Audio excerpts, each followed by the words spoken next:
You're at somebody's house, or at least it used to be. It has since been converted into a DIY venue where bands travel from all over the state or country to play. The couches that once sat in the center of the living room have been pushed up against the walls to make room for a large PA system. The room smells of stale beer and secondhand smoke wafts in from the back patio. It's hot, and you're a little sweaty, and there's butterflies in your stomach. The crowd murmurs and buzzes with pre-show hype as the next band gets set up. You take a second to look at who's in attendance, and you notice something weird. They don't look like you, or maybe it's that you don't look like them, and you start to wonder if the butterflies are something other than excitement. Allegra Solomon, a person of color and an active member of the Athens DIY community, has had a similar experience.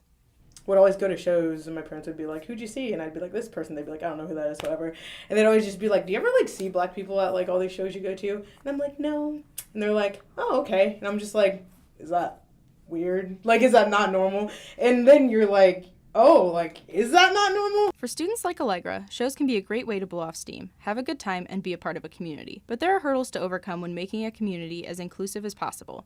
Eli Scope, another person of color and music enthusiast, agrees. In terms of DIY, the white gaze is always going to be there, you're othered, and it's not any one person's fault. It's just how culture works against non-white people, against the dominant race. And so I don't think that you can really do anything to change that specifically from a holistic perspective.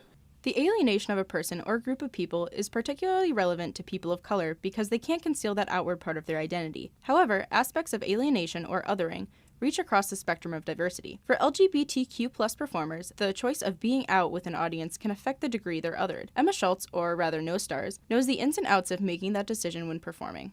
I felt comfortable fairly playing DIY shows, singing songs that are kind of overtly queer.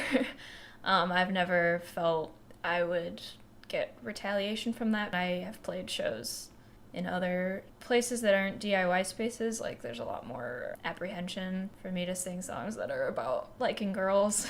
DIY doesn't lack effort. Central DIY venues Station 116, The New Happiness, and The Babe Cave all claim to be safer spaces and take steps to make their communities comfortable. When looking at show bills taken from May to October of 2017, they showed that over 50% of DIY acts during that time were white men. About 40% were non-male, and even fewer were people of color. Booking diverse acts can be a challenge in rural Appalachia. I feel the line between tokenization and just trying to be better is very, very fine.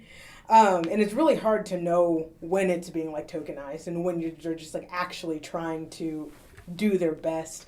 In my experience, I feel the places that I've been, you can tell in their hearts they're just trying to do what they think is best for the space and will be representative. Tokenization is the act of including minorities just for the portrait of diversity. Eli Scope clarifies that line of tokenization, defining where and when people's efforts are genuine. If you already had those people in mind beforehand and not just to add on to a quota, then you are really processing these kinds of issues in a way that's more than just having an image of diverse culture. The image of diverse culture has become a bit of a commodity in the larger music industry. Not only are commercial venues dominated by men, as shown by a 2017 statistic from Pitchfork showing that 3/4 of the major festival lineups were male, but also when minorities are included, it's not genuine.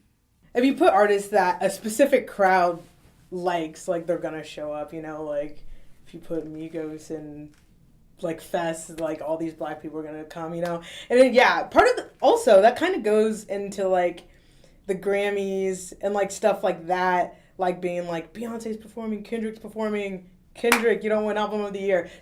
And that repeated baiting can feel like a stab in the back. You like the culture, but you're not going to, pay them their dues. So for now, things in Athens are okay. It's more inclusive and more honest than commercial venues.